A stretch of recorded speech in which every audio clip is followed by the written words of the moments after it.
Crisilda's mother was once an actress in Sampaguita Pictures during the 1990s. However, she ended up in roles that involved sensitive movies. Currently, Crisilda Volks is leading a simple life in the United States. She has chosen to focus on a more relaxed and modest lifestyle after years in the spotlight. Her decision to live quietly shows her desire for a peaceful and private existence. Crisilda's choice to live simply reflects her values and priorities. Hanggang bew.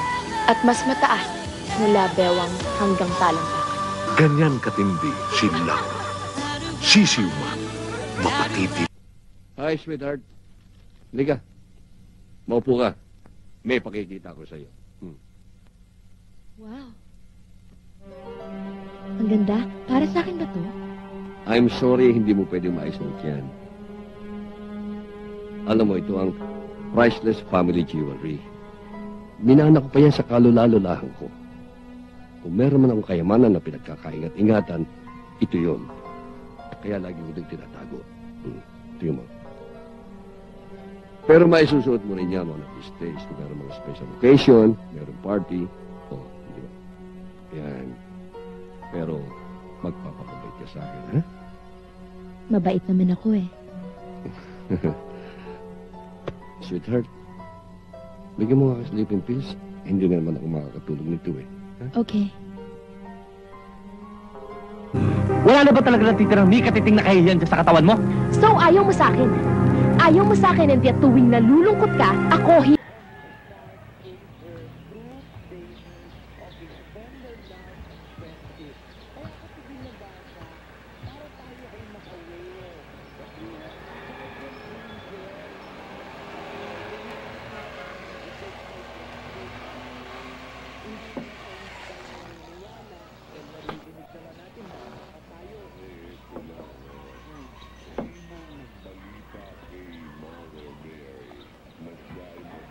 Eunice, sa ginawa mong kasalanan kagabi, alam mo ba kung kanino ka nagkasala?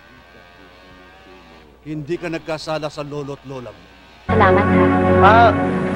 Wala ka naman yon. Ako nga pala si Mabel. Ako naman si Boy. Boy Tigas. Hi.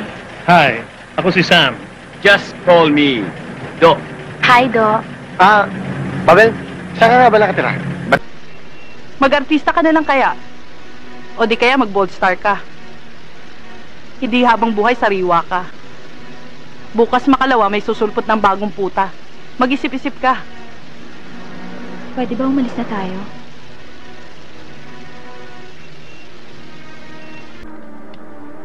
Kita mo na? Ikaw lang eh. Kung matagal ka na ba ng desisyon na sumama sa racket ko, di sana mayaman ka na ngayon. Hindi ko alam kung bakit nagtsatsaga ka magtrabaho dyan sa turuhan na yan eh. Kagagahan na yan. Pwede ka nang umalis. Tatawagan na lang kita pag kailangan kita.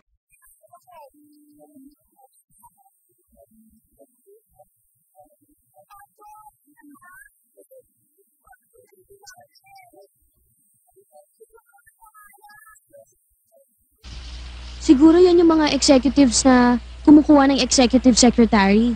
Isa nga ako sa nabigyan ng extra work eh. Magpahinga ka, nanay. Eh, paano ko magpapahinga? Eh, nakatambak ang tahiin. Ikaw na magpahinga. Eh, nandyan naman sila eh. Huwag ka nga istorbo dito. Sige na, pumalik ka na sa taas. Kapakalat-kalat dito, ha? Sige na. Okay. Ayun, oh.